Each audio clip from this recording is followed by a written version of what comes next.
আলহামদুলিল্লাহ,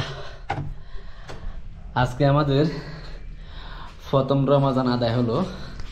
তো এখন মাগরিবের পরে এখন তারাবি নামাজ পড়তে যাইতেছি। মসজিদে অনেক দূরে যাইতে হবে। এখন দেন সিফটি লাগাইছে জ্যাকেট, আর বাইরেও বহুত ঠান্ডা। তো আমরা মসজিদের দিকে রওনা দিচ্ছি, ইনশাআল্লাহ সবাই দোয়া করবে।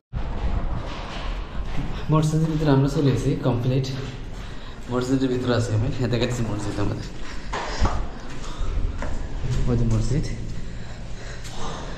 এশার নামাজ চালু হয়ে গেছে। আর এশার নামাজ চালু হয়েছে, মানুষের দৌড়ে যাইতেছে এখন নামাজ পড়ার জন্য। আমি আইসি দৌড়ে।